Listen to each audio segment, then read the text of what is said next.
Alors, il nous reste pas beaucoup de temps pour la discussion. Quelques questions dans la salle? Oui, c'est à peu près ça ce que j'avais compté. On se repose un petit peu. La matière, manifestement, est d'une telle richesse que, voilà, je pense que nos intervenants ont beaucoup donné, hein, et on les remercie. Et bon, je pense que vous avez aussi beaucoup donné, puisqu'on a dépassé largement le temps de notre table ronde. Donc 2 questions et on va se reposer une petite demi-heure. Sachant que l'horaire global de la journée est décalé d'une demi-heure. Hein. Voilà, il faut le savoir. Je pense qu'on a eu de belles illustrations de ce que François Grain appelait les clichés. Et les conséquences néfastes de ces clichés. Le premier, c'est les gens du Campus France, je crois qu'ils ne sont plus là, où on montre des graphiques en disant oui, la France est en retard, que 21e dans le nombre de masters en anglais. Pourquoi augmenter? On ne sait pas trop pourquoi, mais bon, on augmente, voilà, puis c'est tout. Et on oublie complètement les 250 000 étudiants qui étudient en français en France. Ceux-là sont totalement oubliés. Le deuxième, c'est Madame West, Caroline. Là, je me suis fait la remarque suivante en écoutant les difficultés que vous avez mentionnées à propos de la licence de biologie. Le plus simple, ça serait pas. La question n'est pas de se demander ce qu'il faut faire pour aider les étudiants. La question, c'est il faut basculer au français. C'est ça la question. C'est ça la solution. Et ça m'a rappelé, à propos de Grenoble, en 2012, j'avais été invité pour un colloque à Grenoble, parce qu'à cette époque-là, l'université de médecine, enfin la faculté de médecine voulait angliciser. D'ailleurs, ils ont anglicisé. Moi, j'étais contre. Le public dans la salle, en général, était pour. Donc j'ai argumenté, je donnais pas mal d'arguments contre. Mais maintenant, je me suis demandé, est-ce qu'entre-temps, ça fait maintenant 6 ans, est-ce qu'ils ont fait des études pour savoir si leur enseignement s'est amélioré, si leur recherche s'est améliorée, etc. Ça, je n'ai rien entendu. Est-ce qu'on a fait des études là-dessus? Parce que généralement, on dit oui, on va augmenter, on va monter dans le classement de Shanghai. Bon, Jean-Claude a montré que ce n'est pas le cas. Et qu'il n'y a pas eu est-ce que les conséquences ont été finalement analysées? Et à mon avis, je ne pense pas. Je crois qu'on agit de manière, mettons, inconsciente. On agit parce que c'est l'air du temps. On agit parce que, pour des raisons que François Grain a mentionnées tout à l'heure. Des raisons qui sont de l'ordre du cliché et des choses préétablies. Voilà. Peut-être la deuxième question tout de suite et les réponses ensuite.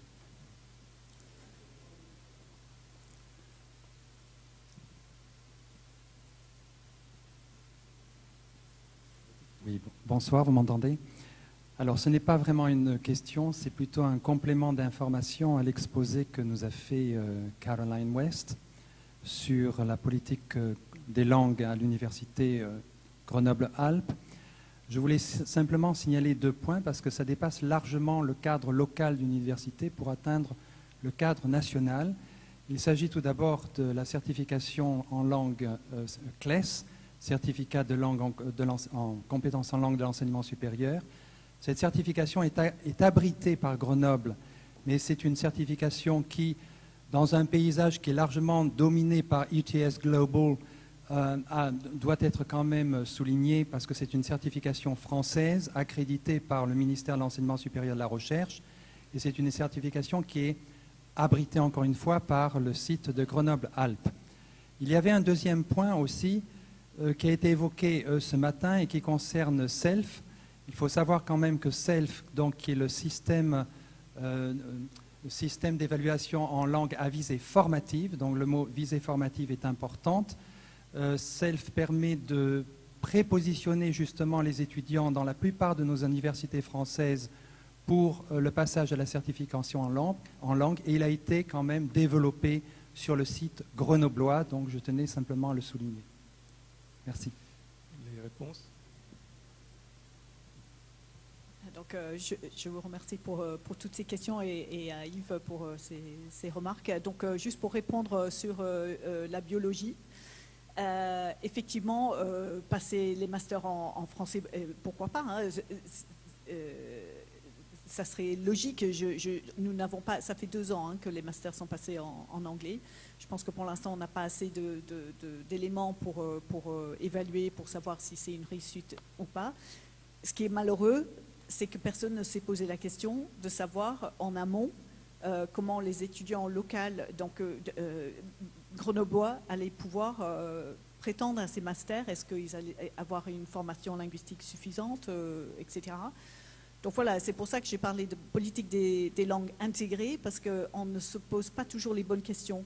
On dit oui, chouette, on va faire des masters en anglais, on va passer la médecine en anglais. Juste pour l'anecdote, les cours d'anglais en médecine qui existaient il y a quelques années ont été tous annulés.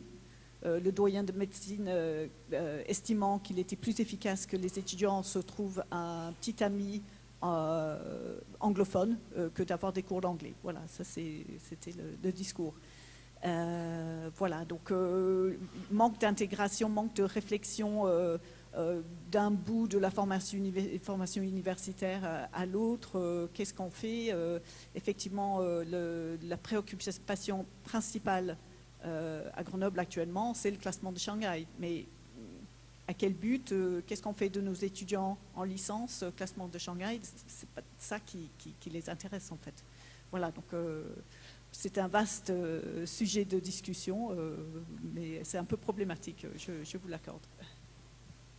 Oui, je pense qu'on va la poursuivre pendant la pause, la discussion, puisqu'il y a une petite réponse que vous voulez donner, je crois. Une petite précision pour les programmes en anglais. Donc les programmes en anglais représentent 4% de l'offre nationale. Et quand je disais qu'on avait de la marge, c'était aussi pour dire que... On ne vous entend pas. Là, ça va mieux? Oui. Ouais. Donc je disais que l'offre de formation en anglais représente 4% de l'offre totale nationale. Donc, je pensais qu'on avait pas mal de marge par rapport aux autres pays. S'il y a eu la possibilité, donc aux établissements publics, ce n'est pas pour le classement de Shanghai, c'était pour attirer des étudiants qui ne viennent pas faire des certifications en français. On pense aux Indiens et aux Américains notamment. Donc on peut choisir de ne pas proposer une offre en anglais, ne pas attirer ces étudiants-là, sauf qu'on est dans une compétition. Et ce qui est le plus significatif, c'est que 42% des doctorants sont étrangers. Et s'ils ne peuvent pas faire leur recherche en anglais en France, ils ne viendront pas. Et la recherche française en pâtira énormément. Ce qui commence déjà à arriver, puisque je parle d'un continuum, parce que 50% des doctorants viennent faire des masters en France. Voilà. Donc oui, on me dit qu'on continuera à la pause. Donc, Bon, merci encore à tous les participants donc, de cette table ronde.